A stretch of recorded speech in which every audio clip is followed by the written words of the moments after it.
Hi friends, कैसे हैं आप लोग। उम्मीद है आप लोग अच्छे होंगे। आज मैं आपके सामने एक नया टॉपिक लेके आया हूँ। आरसीबीयू एक नया टाइप का ब्रेकर है। इसके बारे में आज हम जानते हैं। मैं हूँ इंजीनियर शहनवाज आलम। अगर आपको मेरा वीडियो पसंद आया तो please like my video and subscribe my channel. आरसीबीयू का डिटेल स्टार्ट करने से पहले मैं आपको एमसीबी और आरसीसीबी भी बताना चाहता हूँ, क्योंकि ये आरसीबीयू ये दोनों का कॉम्बिनेशन है। अगर आपको एमसीबी और आरसीसीबी पता नहीं चलेगा तो आप आरसीबीयू के बारे में नहीं समझ पाएंगे। तो चलिए स्टार्ट करते हैं एमसीबी से। एमसीबी का फुल फॉर्म होता है मिनिएचर सर्किट ब्रेकर। ये दो प्रोटेक्शन के लिए यूज होता है। पहला प्रोटेक्शन, अगर कोई दो वायर शॉर्ट हो जाता है तो ये ब्रेकर ट्रिप हो जाता है। जैसे एग्जांपल आप ले लेते हैं, इधर से कोई वायर आप दिए, इधर से कोई वायर दिए, अभी ये ट्रिप कंडीशन, अभी यहाँ से सप्लाई नहीं जाएगा, ठीक है। अगर ये इसको ऊपर कीजिएगा, यहाँ से फेज और न्यूट्रल दे दिए, यहाँ से फेज और न्यूट्रल निकल रहा है, ठीक है। अगर ये फेज और न्यूट्रल या इधर का फेज न्यूट्रल जो भी आप फेज टू फेज जो भी आप दे रहे हैं नीचे से, अगर ऊपर से कोई वायर टच कर जा रहा है तो ये ट्रिप कर जाएगा। मतलब कोई शॉर्ट सर्किट हो जाता है तो ये प्रोटेक्शन के लिए यूज होता है। शॉर्ट सर्किट होगा तो ये ऑटोमेटिक ट्रिप कर जाएगा। कहीं भी वायर अगर शॉर्ट सर्किट होगा ट्रिप कर जाएगा।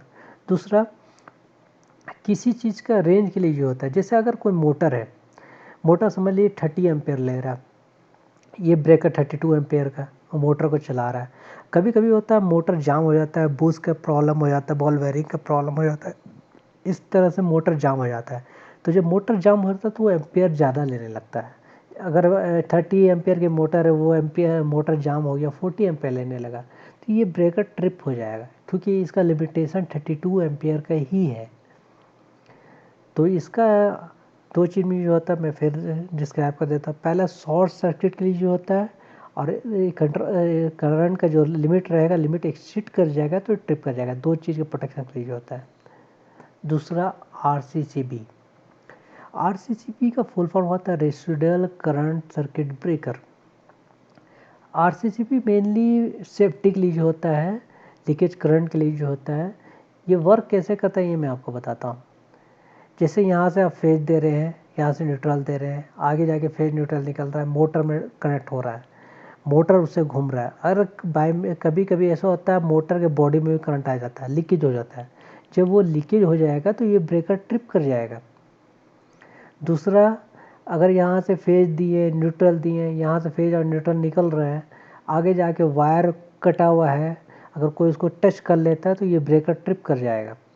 अब आप बोल सकते हैं कि ये कैसे ट्रिप कर जाएगा, क्या रीज़न है। रीज़न ये है कि इधर से अगर 10 एम्पियर दे रहे हैं, इधर से सप्लाई आगे जा रहा है, ठीक है, कोई उसको टच कर लेता है तो वो जो एम्पियर होता है ना, वो चेंजिंग हो जाता है, बैलेंस नहीं हो पाता, 10 to 10 एम्पियर नहीं रहता है। जब बैलेंस नहीं हो पाता तो ये इसी चीज़ को सेंस करता है, तो ये ट्रिप कर जाता है। तो मेनली ये लीकेज के लिए जो होता है, अगर ये करंट लीकेज हो जाता है से तो ये ट्रिप कर जाता है, ठीक है। आगे आते हैं आरसीबीओ। आरसीबीओ ये दोनों का कॉम्बिनेशन है, एमसीबी और आरसीसीबी का।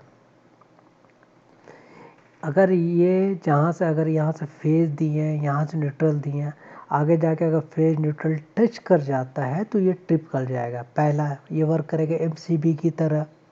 अगर इसका लिमिट क्रॉस कर जाएगा तो भी ट्रिप कर जाएगा, ये भी एमसीबी की तरह वर्क करेगा। दूसरा, अगर यहाँ से फेज न्यूट्रल दे रहे हैं, आगे जाके वायर कहीं कटा हुआ है, कोई उसको टच कर लिया, लीकेज हो गया, तो भी ये ट्रिप कर जाएगा। अगर यहाँ से फेज न्यूट्रल दिए, आगे जाके मोटर में टच हो रहा है, मोटर के बॉडी में करंट आ रहा है, तो भी ये ट्रिप कर जाएगा। अगर लीकेज होगा तो ट्रिप कर जाएगा।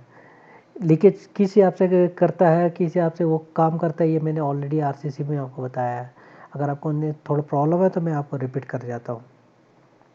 अगर यहाँ से कोई अगर फेज न्यूट्रल 10 एम्पियर जा रहा है, आगे अगर कोई फेज न्यूट्रल निकल रहा है, अगर कोई वायर कटा हुआ है, अगर कोई इसको टच कर लेता है तो वो एम्पियर सेम टू सेम नहीं रहता है। एम्पियर खो रहा है, एम्पियर में कोई चेंजिंग आ जाता है, बढ़ जाता है, तो ये बैलेंसिंग जब नहीं होता तो ये ऑटोमेटिक ट्रिप कर जाता है। आपको पहले घर में अगर शॉर्ट सर्किट से बचने के लिए और सेफ्टी के लिए दोनों चीज़ आपको यूज करना पड़ता था, MCB और RCB। पहले MCB यूज करते थे, बाद में RCCB यूज करते थे। लेकिन अगर आप ये लगाते हैं तो आपको ये दोनों यूज करने की ज़रूरत नहीं है, MCB और RCCB यूज करने की ज़रूरत नहीं है, आप इसको डायरेक्ट लगा सकते हैं। हाँ, इसमें एक थोड़ा डिसएडवांटेज आप बोल सकते हैं कि ये थोड़ा कॉस्टली होता है, उसके कंपेयर में ये दोनों कॉस्टली होता है। लेकिन आप ये दोनों के ब्रेकर के ना लगा के सिर्फ ये लगा सकते हैं ईजिली।